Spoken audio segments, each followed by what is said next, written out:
Hello दोस्तों, आज की इस वीडियो में आप सब लोगों का स्वागत है।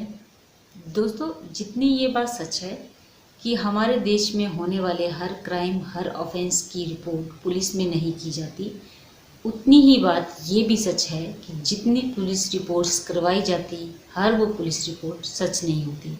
कहने का ये मतलब है कि हमारे देश में जितनी एफआईआर और जितने मुकदमे की दर्ज करवाए जाते हैं, उसमें बहुत सारे मुकदमे और एफआईआर फेक होती हैं, यानी झूठी होती हैं। एक्चुअल में ऐसा ऑफेंस या ऐसी कोई घटना हुई ही नहीं होती है, लेकिन वो क्रिएट कर दी जाती है, वो लिखवा दी जाती है।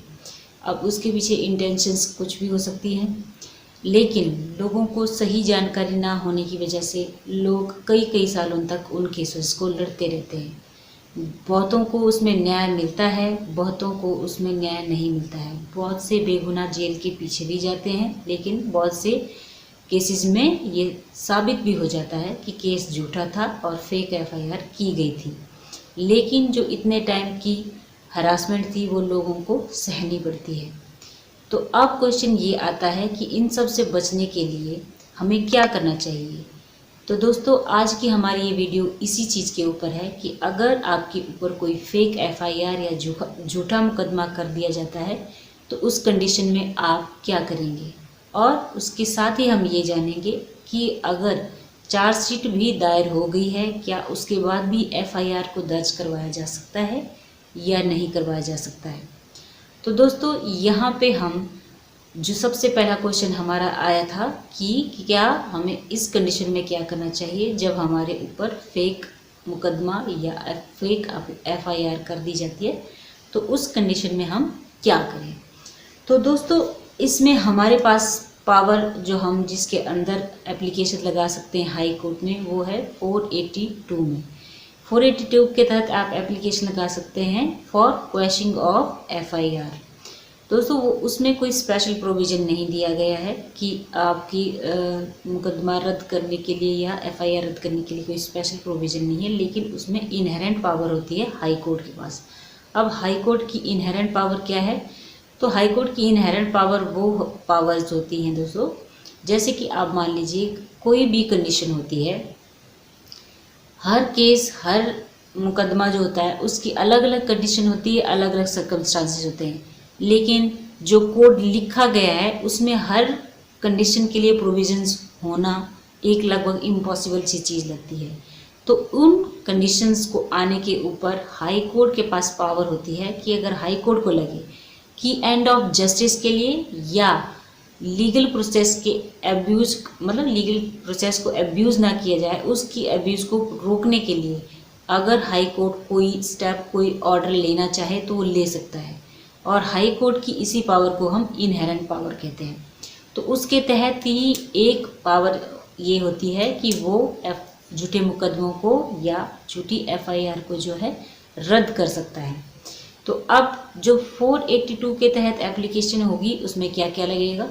अगर जब हम 482 के सेक्शन 482 सीआरपीसी के तहत एप्लीकेशन लगाते हैं तो उसकी कंडीशन में हमने लगानी होती है एफआईआर की कॉपी जो फेक आपके खिलाफ की गई है, और एविडेंसेस जिनके बेसिस के ऊपर आप बिलीव करते हो कि इनके बेसिस पे हमें जो है हमारी एफआईआर रद्द करवाने में सहायता मिलेगी, तो वो सारे एविडेंसेस आपको उस एप्लीकेशन के साथ अटैच करने होते हैं।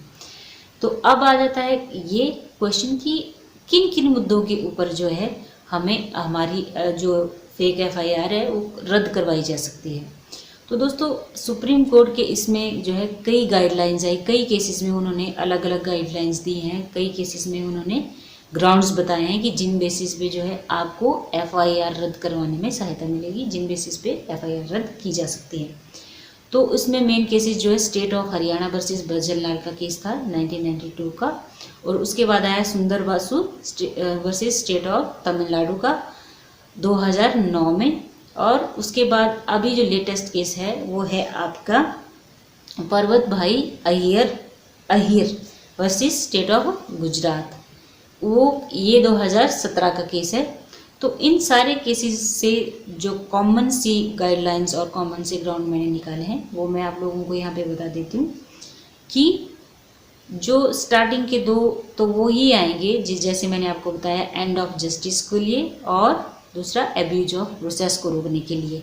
अगर कोर्ट को ये लगता है कि हाँ न्याय करने के लिए ये ऑर्डर ये एफआईआर रद्द करना ही बेहतर होगा तो वो वैसा कर सकती है, ये आपको प्रूव करना होगा। और दूसरा आ जाता है इसके अंदर कि अब लीगल प्रोसेस को एब्यूज किया जा रहा हो, उसका गलत दुरुपयोग किया जा रहा हो और कोर्ट को ये लगता है तो उस केसेस में जो है वो एफआईआर और मुकदमे को जो है रद्द कर सकती है। अब इसके अलावा कौन कौन से कंडीशंस हैं? मान लीजिए कि आपने ये शो बता दिया मेलाफाइड इंटेंशन, वहाँ पे सामने वाली पार्टी की आपने प्रूव कर दी कि सामने वाला पार्टी जो है मेलाफाइड इंटेंशन के साथ, मेलाफाइड मतलब बदले की भावना से जो है उसने ये केस आपके ऊपर किया हुआ है। उसकी इंटेंशन कोई न्याय लेना नहीं है, उसके साथ कोई क्राइम हुई नहीं है, लेकिन उसने वो चीज़ क्रिएट की है मेलाफाइड आपसे बदला लेने के लिए। तो अगर कोर्ट में ये प्रूव हो जाता है तो कोर्ट एफआईआर रद्द कर सकती है। दूसरी चीज़ यहाँ पे आ जाती है कि अगर कोर्ट को लगता है कि ये सिविल नेचर का केस है तो वो मतलब कोर्ट को लगता है कि इसको सिविल तरीके से ही सुलझाया जाना चाहिए तो वो उस केस में जो है एफआईआर रद्द कर सकती है। और तीसरा इसमें आ जाता है सेटलमेंट। मान लीजिए सेटलमेंट हो जाती है, आपकी और सामने वाली पार्टी की सेटलमेंट आ जाती है। ये ज़्यादातर उन केसेस में होता है, जैसे एग्जांपल के तौर पे 498A के जो केसेस होते हैं जिसमें महिला ने उत्पीड़न का फैमिली वाले के ऊपर लगाया होता है, तो उस केसेस में बहुत सी बार जो है सेटलमेंट हो जाती है, लेकिन वो एक नॉन कंपाउंडेबल ऑफेंस है। नॉन कंपाउंडेबल ऑफेंस क्या होते हैं? यहाँ पे दो होते हैं, कंपाउंडेबल और non compoundable offences. Compoundable offences जिसमें पार्टीज आपस में बैठ के जो है सेटलमेंट कर सकती है, अपने आपस में राजी हो सकती हैं कि हम ये केस आगे नहीं लड़ना चाहते। और नॉन कंपाउंडेबल ऑफेंसेस उसमें जो है आप लोग आपस में बैठ के डिसाइड नहीं कर सकते कि हाँ अब हमारा सेटलमेंट हो गया, अब हमने केस नहीं लड़ना है।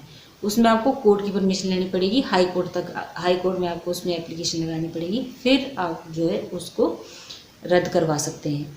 और उसके बाद आता है प्राइमा फेसाई। अगर कोर्ट को पहले ही दृष्टि में ये चीज़ लगती है कि ये जो है ग्राउंडलेस है, या तो कोई केस बन ही नहीं रहा, या मतलब क्या है कि कोई इसमें कोई मतलब सॉलिड ग्राउंड नहीं है, तो उस बेस पे भी कोर्ट जो है इस एफआईआर या इस मुकदमे को रद्द कर सकती है। तो ये चार पांच पॉइंट्स और ग्राउंड्स हैं जिनके बेसिस पे जो है एफआईआर या झूठा मुकदमा रद्द कर दिया जाता है। अब आ जाता है क्वेश्चन कि क्या मान लीजिए चार्जशीट दायर हो गई है, क्या उसके बावजूद भी मुकदमा रद्द किया जा सकता है या एफआईआर रद्द की जा सकती है? तो जो पहले सेटल्ड लॉ था तो उसके तहत ये होता था कि अगर चार्जशीट दायर हो गई तो उसके बाद जो है आप हाई कोर्ट से सीधी एफआईआर रद्द करवा के नहीं आ सकते थे, आपको मुकदमा लड़ना ही पड़ता था, उसके बाद ही आप जो है कुछ भी प्रूव कर सकते थे, लेकिन सीधी एफआईआर रद्द नहीं होती थी। लेकिन 2018 में एक केस आया था जिसमें जो केस था आपका Anant Kumar Mehta versus government Delhi NCT का केस था ये। इसके अंदर जो है मतलब जब उन्होंने एप्लीकेशन लगाई हुई थी एफआईआर रद्द करने की, उसी दौरान जो है जो पुलिस वाले हैं उन्होंने चार्जशीट दायर कर दी थी। तो फिर आगे ऑब्जेक्शन लग गया कि अब चार्जशीट दायर हो गई है तो अब जो है ये जो एप्लीकेशन है ये इसको इसकी कोई मान्यता नहीं है, इसको यहीं पे स्टॉप कर दिया जाना चाहिए, यहीं पे ही ख़त्म हो जानी चाहिए। लेकिन इसमें ये जो है ऑर्डर आया था, जो सुप्रीम कोर्ट का इसमें ऑर्डर आया था कि नहीं, ऐसा नहीं है कि चार्जशीट दायर हो जाए तो ये एफआईआर की एप्लीकेशन रद्द हो जानी है, या एफआईआर को रद्द करने की एप्लीकेशन भी रद्द हो जानी है या खारिज हो जानी है, ऐसा नहीं होगा। उसके बावजूद भी एप्लीकेशन चलेगी, उसके ऊपर सुनवाई होगी और डिसाइड हो सकता है। तो ये 2018 का केस था। तो चार्जशीट दायर होने के बाद भी एफआईआर को रद्द किया जा सकता है। तो ये उस केस में ये थी आज की वीडियो, जिसमें हमने जाना कि अगर आपके ऊपर फेक एफआईआर होती है तब क्या करना चाहिए, अगर चार्जशीट दायर कर दी गई हो तो उस केस में जो है एफआईआर रद्द होती है या नहीं होती है, तो उम्मीद करती हूँ आप लोगों को ये वीडियो अच्छी लगी होगी। अगर अच्छी लगी होगी तो लाइक और सब्सक्राइब जरूर कीजिए।